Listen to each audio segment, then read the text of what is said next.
start please. Thank you very much. Bismillah ar-Rahman ar-Rahim. Alhamdulillahi Rabbil Alameen. Wassalatu wassalamu ala ashraf al-anbiya wal-mursaleen.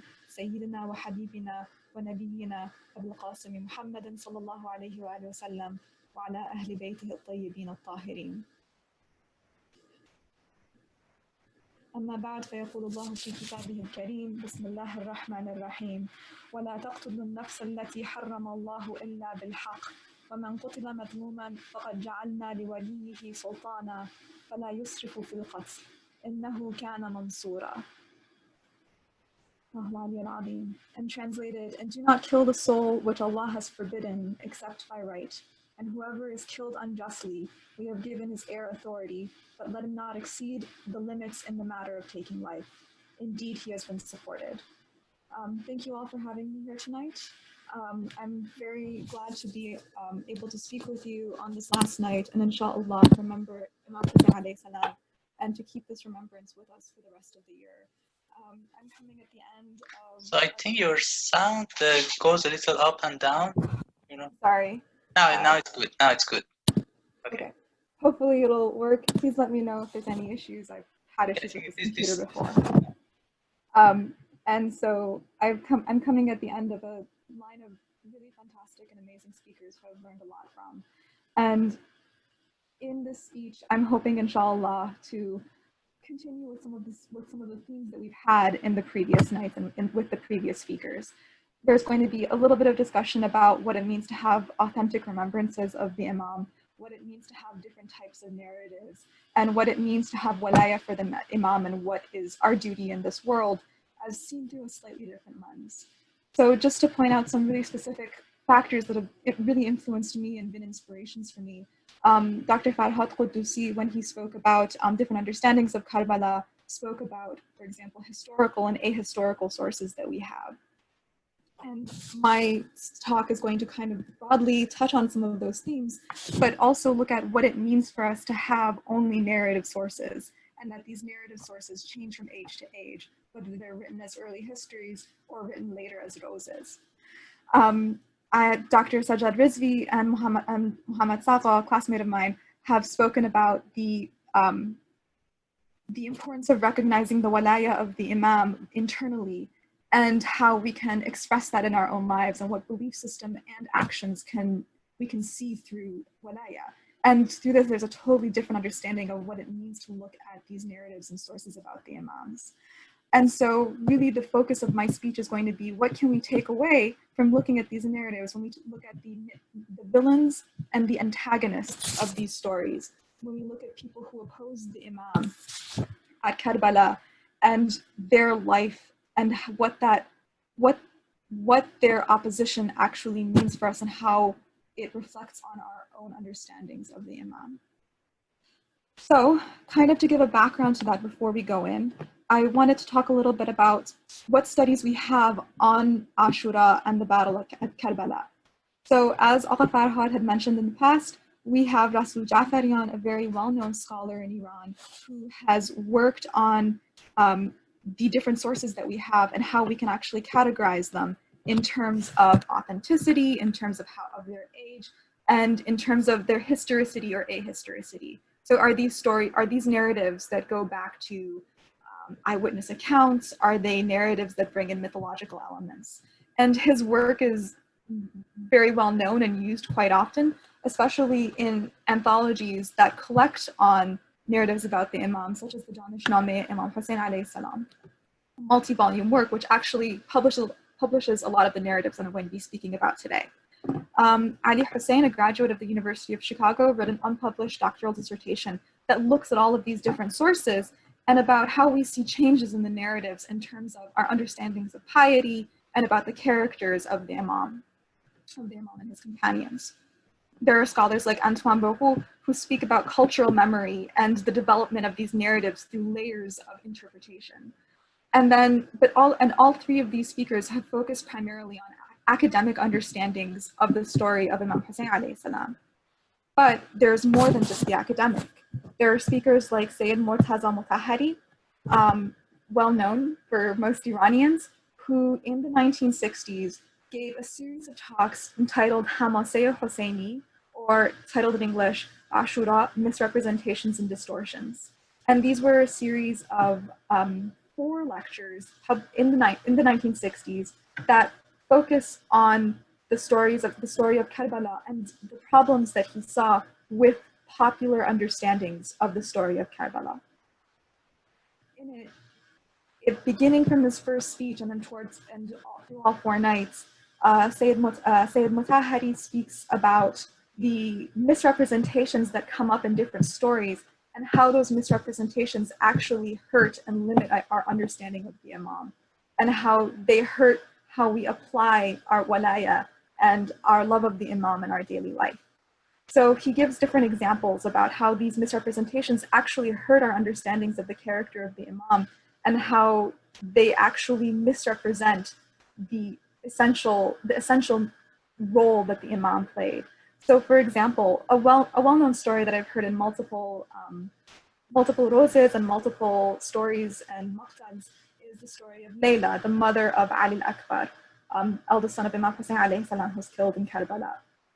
And in the story of Layla, first, there is no evidence that Layla was actually at Karbala, quite the reverse. However, not just as are there a lot of representations of Layla where she's crying over the body of her son, but there's also in some narratives or in some exaggerated forms, there's, for example, the story of Imam Hussein alayhi salam telling Layla, go pray for our son, so in order that he might be saved and not be killed. And this sort of narrative, as per Sayyid Mutahari, this essentially misrepresents the character of Imam Hussein alayhi salam in any kind of imagining that his eldest son would survive when all of his companions did not, and that this would somehow work just through prayer, when there was a sense that the Imam was going to Karbala and was fighting at Karbala till his death. There is also the story of Qasim. While we all know the story of him asking Imam Hussein alayhi salam for permission to fight and the Imam granting it with sorrow, there are some narratives where the Imam absolutely refuses to allow him to go until he marries him off to his daughter, and that this is the grand ambition that the Imam had for his nephew and his daughter. And again, there is an essential misrepresentation of the character of the Imam here, that he would put a sham marriage that had nowhere to go, there's no actual resolution for it, ahead of the Battle of Karbala that is already taking place. And so with these mythological characters that come in, these mythological aspects that come into the stories, there is an inability for us to see what is actually asked of us by the Imam and what the story of Karbala can actually mean for us in our own lives. Sayyid Mutahari says, again, I must say with the utmost regret, the misrepresentations that have been carried out by us have all been in the direction of degrading and distorting the event and making it ineffective and inert in our lives. These kinds of exaggerations to a story that needs no exaggeration really make it so that we only turn to these stories for crying and tears without actually looking to any lessons that we might learn and how we should be relating to the Imam. Taking it in a slightly different direction, but taking a lot of inspiration from Sayyid Mutahari is Ameena Yovan, a scholar today who works in Great Britain, I think. And she looks at race among communities of Shia, both today and in narratives, and discovers that we tend to racialize the story of Karbala and different characters inside of it, especially the character of Joan, to his detriment, without actually thinking about how racist ideas and images influence our understanding of these stories, without actually looking at these stories critically, and furthermore, without understanding the nature of the Imams as people who have a background possibly in Africa. So inshallah, what I want to do today is to take kind of some of these general ideas and apply them to our understanding of the villains, so that we don't have a unidirectional and very basic understanding of the antagonists, but instead can see them reflected in how we act in the day-to-day.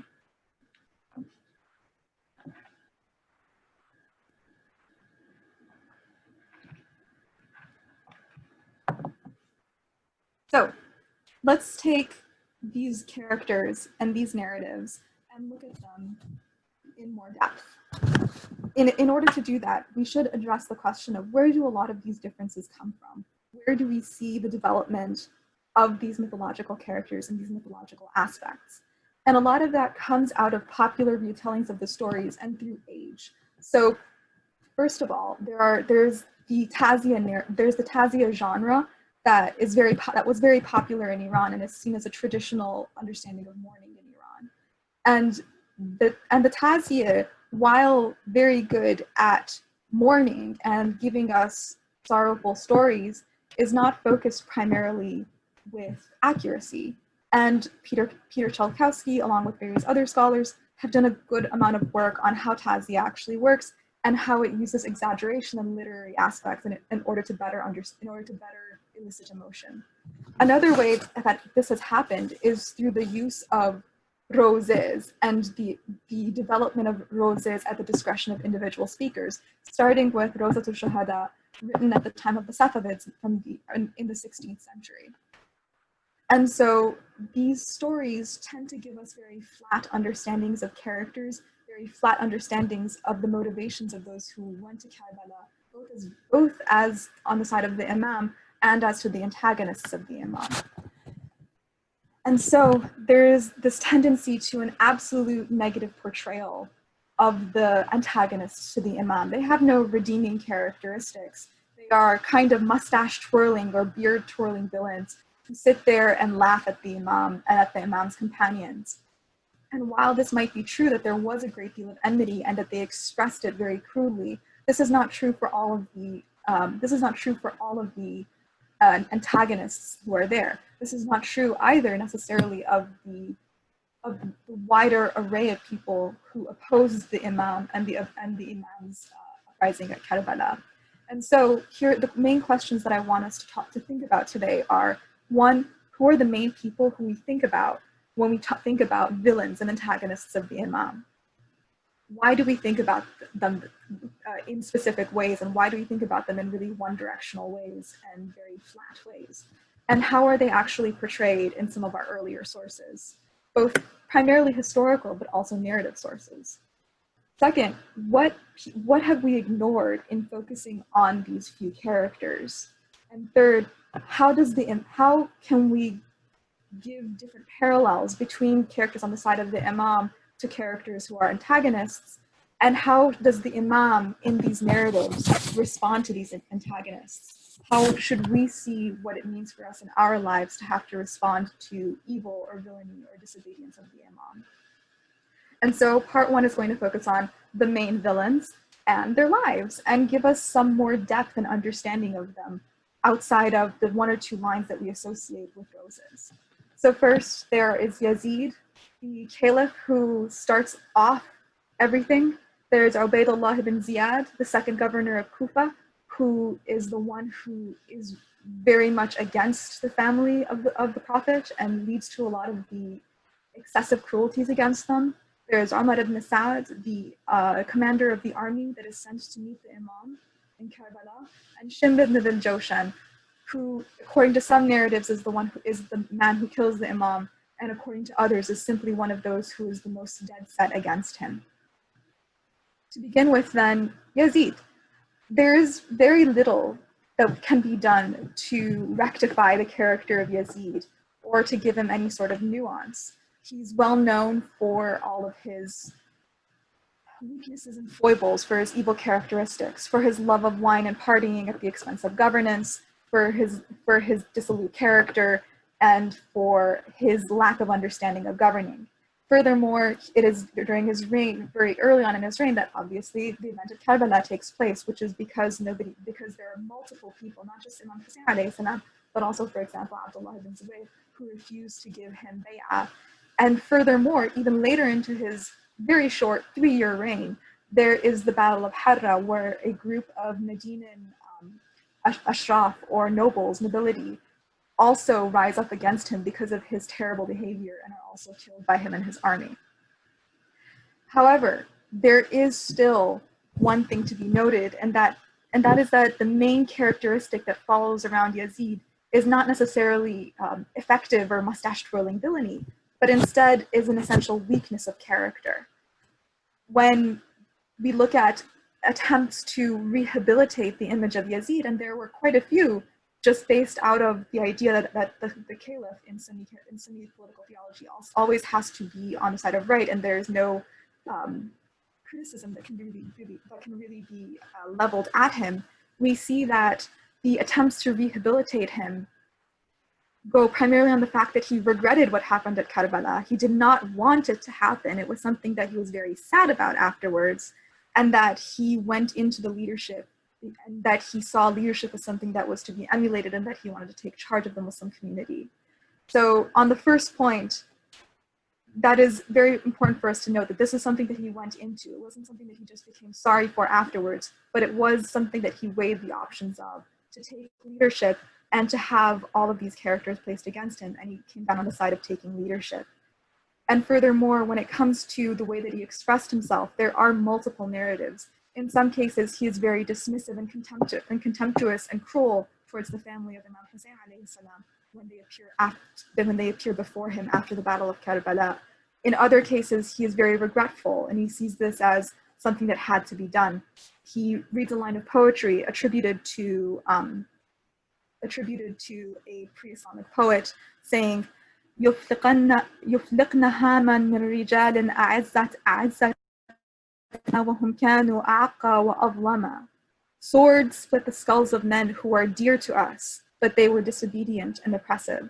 And so here there is an understanding for him that he was in the right, and that what the actions that he took were something that had to be done and that he regrets. It is not any testament to his character that he sees it this way, but it is worth noting that he saw himself as a rightful leader, and that everything stems from that rather than any internal understanding of his own evilness. Second, we have Ubaydullah ibn Ziyad, who is the governor of Kufa. He is sent to Kufa only after the cousin of Imam Hussein alayhi salam, Muslim ibn Aqil, comes to Kufa and begins raising support for Imam Hussein alayhi salam. When the previous governor, Nu'man, does not take any actions against Muslim ibn Aqil and tacitly endorses him, Ubaydullah ibn Ziyad is sent to kind of quell the protests and quash them. And he is a character who has almost no redeeming characteristics. He is the son of Ziyad ibn Abihi, which means Ziyad, the son of his father, because we do not have any actual knowledge of who the father of Ziyad is. He was born out of wedlock. He was, however, very successful as a politician, serving first as a governor under Imam Ali alayhi salam during his reign and his caliphate, before holding out until he extracted significant benefits from Muawiyah and turning firmly into his side. Among the benefits that he got from Muawiyah was the acknowledgement of legitimacy, that he was a legitimate son of Abu Sufyan, Muawiyah's father.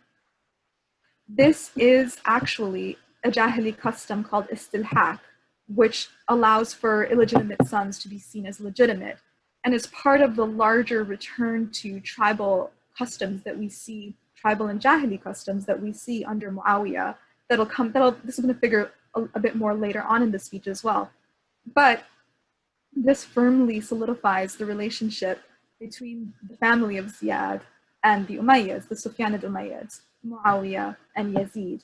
And so he is very firm in attacking any Alids. Both we see the death of many Shia in Kufa at this time period, such as the death of Hujr ibn Adi under Ziyad ibn Abihi. And he passes this along to his son, Ubaydullah ibn Ziyad, who per some narratives is actually the one who calls for the decapitation and the dhibh of Imam Hussein alayhi salam. It is worth noting that Ibn Ziyad dies at the hands of Mukhtar, a revolutionary who rises in the name of revenge for Imam Hussein and support for his half-brother, Muhammad ibn al-Hanafiyyah. So that is our two main governing characters. We have Yazid, who shows regret and remorse, but has this in mind as the right path, what he needs to do for his leadership, and Ubaydullah ibn Ziyad, son of a man who turns against the Alids for material support, and stakes to that very firmly and very cruelly. Next is Umar ibn Sa'd, the commander of the army against Imam Hussein at Karbala. He is the son of Sa'd ibn Abi Waqqas, who was an early companion and who tried his best to keep out of the battles between the Umayyads and Imam Ali alayhi salam, specifically Imam Ali alayhi salam and Muawiyah. In one narration, he removed himself and went to the outskirts of the Muslim community until the point where Imam Ali alayhi salam was killed. And then he comes back and gives bay'ah to Muawiyah. However, Umar ibn Sa'd, who was an army commander under the Umayyads, was not actually the first choice. First was Hurr ibn Yazid al-Riyahi, who sent against Imam Hussein alayhi salam and stops him in his path to Kufa. Umar ibn Sa'd was only sent as backup and reinforcements and comes with a larger troop. However, he also, along with Hurr, did not want to fight against Imam Hussein alayhi salam, and he championed some kind of negotiation with him and a resolution without conflict. This does not come to pass, and when this is taken back to Ubaydullah ibn Ziyad, he sends Shimr to return to the battlefield with the order to kill Ibn Sa'd if Ibn Sa'd refuses actually to fight Imam Hussein. And so Umar ibn Sa'd agrees and the battle goes forward. In general, we have the most ambivalence for Umar ibn Sa'd. We have this early refusal to carry out the battle and pushing for a kind of, what's the word for it? A kind of resolution with Imam Hussein. And there is also the fact that he is very ashamed of his actions in Karbala. We have in one narration, as Imam Hussein alayhi salam is being attacked on all sides, that his sister Zainab bint Ali says to Umar ibn Sa'd, Ya Umar, ayuqtalu Abu Abdullah wa anta tandur. So she demands of him, are they going to kill Abu Abdullah? Is Abu Abdullah, Imam Hussein alayhi salam, going to be killed while you simply watch? And Umar ibn Sa'd, fabaka, he cries and he turns away from her. He is the one who shows the most remorse at his actions, but he also does not stop and he still goes forward with the battle, sending in his troops instead of himself. He also dies at the hand of Mukhtar and his revolutionaries in the years following and the rise of the start of the second fitna. And finally, we have Shimr ibn al-Jawshan, who's possibly the character with the most dichotomous representation in these stories. He is given the task of killing Imam Hussein alayhi salam in at least half of the narratives that we have, both the very earliest and later ones. He, in his approach to Karbala, is extremely cruel and extremely rude to the Imams. Per Baladari, he cuts off the Imam's head. He is very active in silencing the Imam and yelling crudities at him before battle. And he is the one who convinces Ubaydullah ibn Ziyad that there is no second path to there is no second choice to surrender for the Imam. It's either surrender and bay'ah or death. However, at the same time, it's worth noting a couple things. First, he was a staunch supporter of Imam Ali alayhi salam in the first fitna, in his early battles, both against the larger Sahaba community, so in the Battle of Jamal against Aisha, wife of the Prophet, and Talha and Zubair, and in the Battle of Siffin against Muawiyah. Shimr ibn al-Jawshan was actually a supporter of Imam Ali alayhi salam. It is only after the death of Imam Ali alayhi salam that he turns to the side of Muawiyah and becomes just as steadfast in that support. Second, he is related to al-Banin, who is the second wife of Imam Ali alayhi salam after the death of Fatima al-Zahra sallallahu alayha. They're from the same tribe, Bani Kilab, and because of this relationship, he approaches the tent of the camp of Imam Hussein alayhi salam the day before battle, and he gives aman to her sons by Imam Ali alayhi salam, such as Abbas, and says to them that you are safe, you may leave or come with us. They all reject this. However, it is worth noting that for him, this tribal affiliation is stronger than any kind of religious or moral affiliation. And then finally, he also has some kind of repentance for his actions at Karbala. In a number of sources, including Al-Dhahabi and Ibn Asakir, Shimr said that he repented of his actions and explained that he had been duty-bound to obey Ibn Ziyad, the governor of Kufa, in carrying out the battle against Imam Ali alayhi salam. He is also killed at the hands of Mukhtar as revenge, in revenge for what he did to Imam Hussein alayhi salam. And so now we have a series of characters, from ruling characters to heads of armies or participants in the armies, who have some kind of ambivalence about the actions that they undertook, whether their ambivalence is at the time, such as Umar ibn Sa'd, or if it's later, such as Shimr or Yazid. But the question is, does this actually give us any positive indications of their character? Does this actually tell us anything more nuanced about them? It tells us that there is nuance to them, that they're human beings who possibly had doubts and regrets. But what it doesn't do is excuse their actions or give us any way of seeing them in a better light. Rather, it makes it worse, because it shows that though they had regrets about what they did and they recognized the faults in the actions that they were taking, they still went through with them for various reasons. And now I want to talk about how we can see what some of those different reasons are. Why would they continue doing it when they had such deep reservations about it, or later on felt so contemptible because of it? And so we need to move on to who we're missing. We've spoken about the leaders, but why were there so many people who were on their side who did not side with the Imam himself? So that talks about the army in general. So we have those who fought with the Umayyads against Imam Hussein alayhi salam, his army, his family, and his companions of under 100 people, against armies that are made up of, at different counts, 10,000, 30,000, 100,000, 400,000. Some of these are obviously exaggerations, but it is worth noting that there is just an overwhelming majority who side with the Umayyads as opposed to Imam Hussein alayhi salam. And what is the reason for that? Who are these people who are fighting with them? And the answer is that we need to look back to the formation of the armies under these periods, and that is that they're primarily through the tribes. So in this period, and works referenced here, if you want to do more research, include Patricia Krona's book, Slaves on Horses, and Mahmoud Ayoub's Crisis of Muslim History. And so in this early period, in the Jahili period, armies were created out of tribal confederations. So the institution of the caliphate, according to Mahmoud Ayoub, was the product of tribal genius of Arab society, in which a chief enjoyed social prestige rather than political authority. It was therefore natural that social and tribal considerations often took precedence over religious ones. And so these tribes surround around ideas of loyalty to a tribal head rather than any understanding of moral belief or moral position. It's worth noting here that a lot of the support for Yazid coming from his mother's tribe was actually Christian support, and that we have epigraphic evidence written and carved into stone sides of Christians in the army of Yazid and fighting on his side, and also asking God for his blessing for Yazid. And so here, those who support Yazid and those who support the Umayyads do so out of tribal loyalty.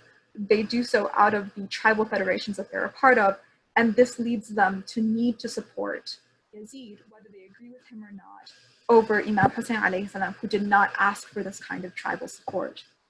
Even those who are a part of the army and who are Muslims place this tribal affiliation over any moral affiliation. And we see this in a lot of the narratives, that when some of the companions of the Prophet and some of those who are best known as moral authorities are killed, and here I'm talking about people like Muslim ibn Awsaja and Burayr ibn Hudayr, both elderly members who were well known in the Muslim community, when they are killed by Yazid's army, members of that army lament the fact that they have to kill these great Muslims, these great companions.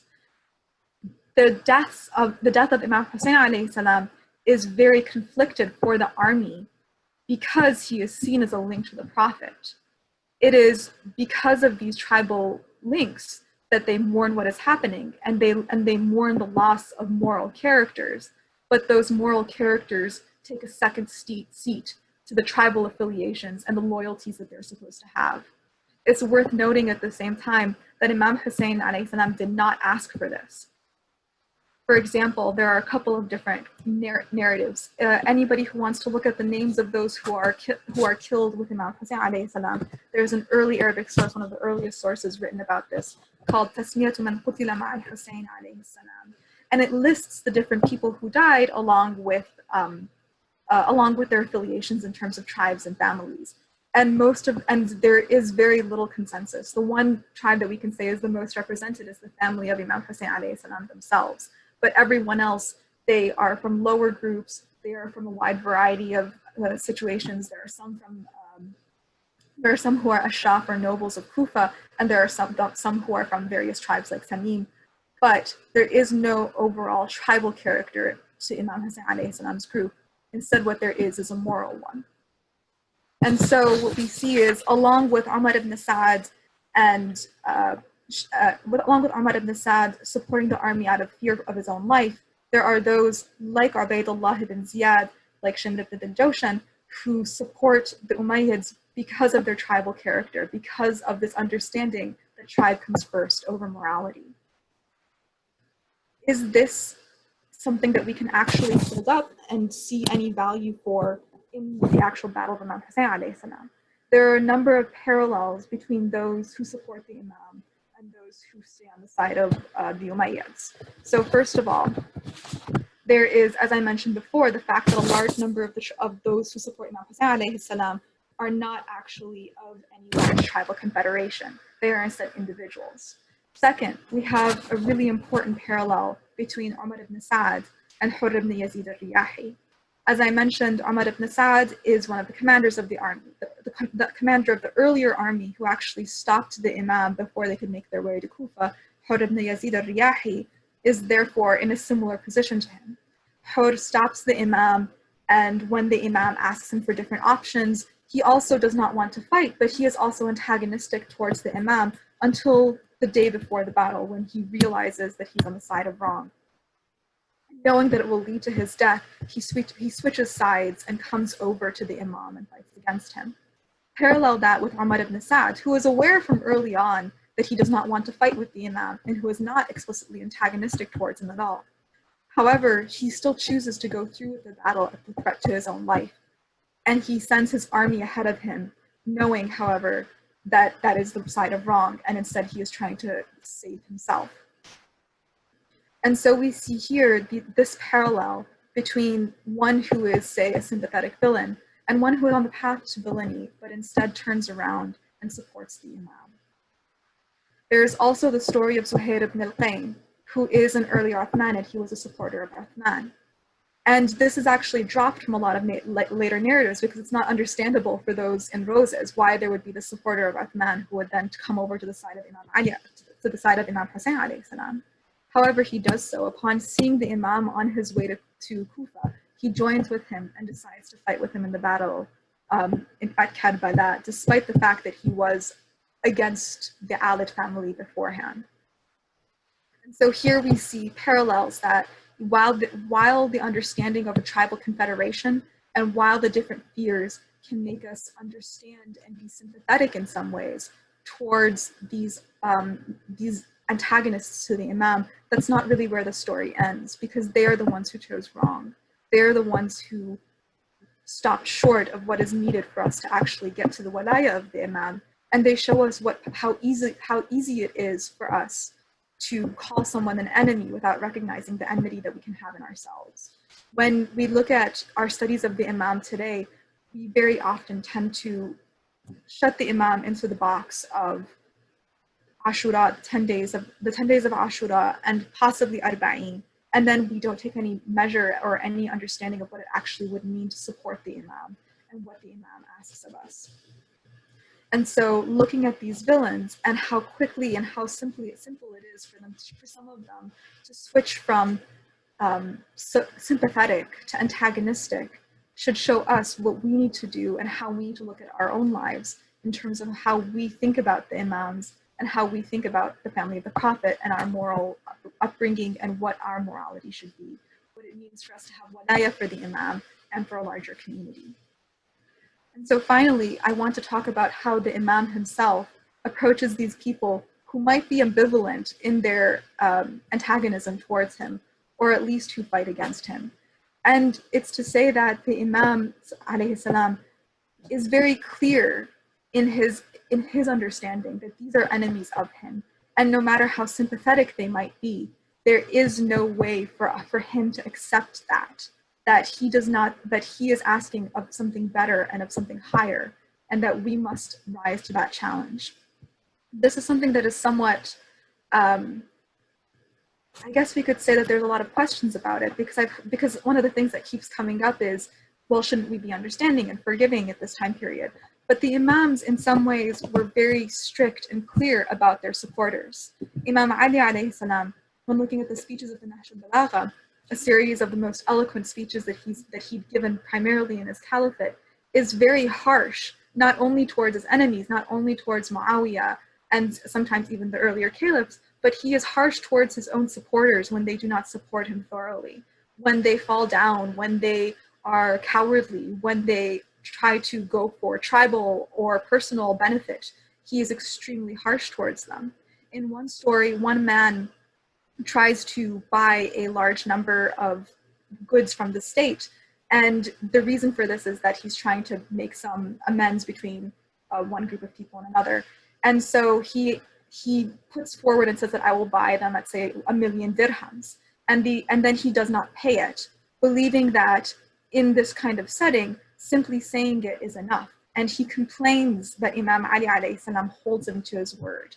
The Imam alayhi salam is very much on the side of moral character, and we need to keep that in mind, that it isn't enough to feel bad about what we're doing or to have doubts, but we need to actually look at what moral rectitude is and always side with it.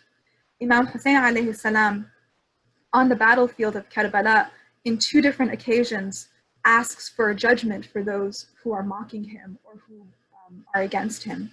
In one story, a man comes to the Imam and says to him, Ibshir ya Hussein bin Nar, so rejoice in the hellfire that is coming to you. فقال الحسين عليه السلام, he says in reply to him, كلا إني أقدم على رب الرحيم وشفيع مطاع. But no, for I am approaching the merciful Lord and a Lord who shall be obeyed. And when he hears the name of the man, he says, Ya Allah, hazahu fin nar. May Allah urge him into the hellfire. That man immediately is horse spooks and he is killed. Another man mocks the Imam by the banks of the Euphrates and says, Ala tara ila al-furati ya Hussein, ka'annahu butwan al-hayat. So do you not see the life-giving character, the life-giving essence of the Euphrates, and you will not taste it? Wallahi la taduquhu aw tamuta atsha, you shall die thirsty. The Imam immediately cries, Allahumma amuthu atsha, O God, make him die thirsty. And that man immediately starts to drink water at the point where he says that he will die of thirst. And he drinks so much water that he dies. And finally, when the Imam is beset on all sides by those who are fighting him, whether they are ambivalent or not, many men do not want to move forward. But he says, Allahumma innaka tara ma ana fihi min ibaduka ha'ula'i al-usat al-tughat. Indeed, O Allah, you see what sinning despots from among your servants I have to deal with. Allahumma fa'ahsihim adada waqtulhum madada wa la tadur ala wajhi al-ardi minhum ahada wa la taghfir lahum abada. O God, keep account on them, kill them evenly, and do not leave a single one of them on the face of the earth, and never forgive him. In opposition to the Imam, no matter how ambivalent one is, in opposition to their walaya, to their moral rectitude, to their place, and for nothing but worldly gain, is one that the Imam can never forgive. Even if there is a system that one is more familiar with, or one that is more comfortable with, or one that if you go against it, it will lead to a lot of trouble or issues, the Imam asks of us to do that we put aside worldly considerations instead and look for what is higher and better. In looking at these different villains, that is what we should focus on. The one-sided evil character that we see in a lot of ghozes and we see in a lot of different narrations hides the fact that these were people who had doubts, who had questions, who were not always comfortable with what they were doing, and who ended up paying a large price for them. But that describes us just as much as we wish to be described as the companions of Imam Hussein alayhi salam. We hear a lot, Ya laytana kunna ma'akum sadati. Oh, my masters, I wish that I was with you, فَنَفُوزُ فَوْزًا عَظِيمًا, so that I would win a great victory alongside you in Karbala. And we repeat this every Ashura. Many of us do when we go to Rosas, when we go to different speeches, but we never stop and think about the fact that in some ways, and I speak of myself before I speak to anybody else, in the way that we interact with the world around us, we might be closer to those who fought against the Imam than we are to those who supported him. I'm not saying that we need to go out and necessarily join a revolutionary cause, because that is what so many people who did not support the Imam in his time immediately ended up doing. Mukhtar al-Thaqafi rose in the name of Muhammad ibn Hanafiya against the wishes of Imam Sajjad alayhi salam. There were a number of pretenders afterwards who decided to co-opt the name of the Imam for revolutionary good when they asked us not to and said it was not worth it. However, what this should have us do, instead of immediately going out and putting ourselves and our idea of what is right, just as those who were against the Imam did, supporting their own ideas against that of the Imam, is that we should look to their words and see what is required of us of the Imam himself. And that is where I want for us to end tonight and to end this Karbala, is to see whether our actions and our behaviors in this upcoming year reflect what the Imam wants of us or what we wish the Imam would want of us. Assalamu alayka ya Aba Abdullah. Assalamu alayka ya Aba Abdullah wa ala al-arwah allati hallat bi fana'ik. Alayka minni salamullah abadan ma baqit wa baqiya al-layl wa an-nahar. Wa la ja'alahu Allahu akhir al-ahdi minni li ziyaratikum. Assalamu ala al-Husayn wa ala Ali ibn al-Husayn wa ala awlad al-Husayn wa ala ashab al-Husayn. Thank you all for listening. اللهم صل على محمد و آل محمد و عجل فرجهم. Thank you so much, sister, for your great talk. We have one of the questions. Please, everyone, send your questions. It can be in English or in Persian, whatever you prefer. You can post it to everyone or privately to me. I start with the first question. Thank you very much for the beautiful talk. I know your talk was focused on villains, but can you say something about the horde that switched to from a villain to a hero? About Hur, you said? About Hur ibn Yazid. Yes, okay. So the story of Hur ibn Yazid al-Riyahi. Thank you very much. This is actually a story that has a lot of, I think, early antecedents. I think we see it as early as in Baladuri. And he is a commander in the army of Yazid alayhi salam, against Imam Hussein alayhi salam, and he stops the Imam on his path to Karbala. He is the one who moves ahead against the Imam, and the Imam actually provides for him a set of letters that he had received from the people of the city of Kufa, saying that here are the people who asked for me, and Hur denies the letters and says that this is not something true. And essentially negotiations break down between the two sides. And while he is not antagonistic in the sense of being crude or cruel or contemptuous, he is definitely not on the side of the Imam as well. However, it is not until the last day before the Battle of Karbala that upon the coming of Umar ibn Sa'd's army, the fact that the negotiations break down and that everything is looking towards an actual battle, that he decides to defect and go to the side of Imam Hussein alayhi salam and is killed alongside him. In some narrations, this happens the night before. In some narrations, this actually happens on the battlefield when the Imam comes and speaks before the army of Yazid and says to them, did you not ask of me to come? Was it not that you called for me? And they respond to him with invective that Hur actually says that this is injustice and turns to the other side. And so in this we have, I guess what you could say is the archetypal story of redemption in Karbala, that even someone who up until his last days was against the Imam and on the side of the Umayyads can be turned and be a supporter of Imam Hussein alayhi salam in the final moments. Yeah, thank you so much. The second question is saying that he couldn't understand clearly your point about Mr. Murtaza Mutahari. Could you repeat just the person joined late, but he didn't get the point? Yes. I was using Sayyid Murtaza Mutahari as kind of he was a very big inspiration in some ways when I was beginning this paper and this talk. He gave a series of lectures in which he decries the use of false narratives in the story of Imam Hussein, not just because they're false, but because they are embellishing a story that needs no embellishment, and in so taking people away from the true character of the Imam. So when people hear the story of Sayyid al-Qasim in Taziyah, where the Imam insists on him getting married in a marriage that doesn't actually get consummated or fulfilled in any way, then that gives that actually tarnishes the character of the Imam, that he would put a consideration like a marriage in the middle of a day of mourning. And that becomes a part of the narrative that people repeat over and over in these stories, and it impacts the way that they view the character of the Imam and what the Imam asks of us and how we should be thinking about him and how we should be supporting ourselves and those who have walaya to him. And so for Sayyid Mutahari, the larger point is a point about revolution and standing up and being radical Muslims. I'm not going as far.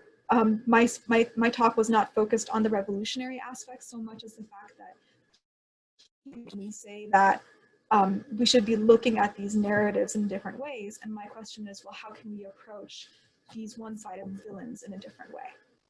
And so where Sayyid Mutahari says that we should look at the character of the Imam, I say that I'm pushing that forward and saying not only should we look at the character of the Imam and his companions, but we should also look at the character of the antagonists to the Imam and what we can learn from them. Thank you so much.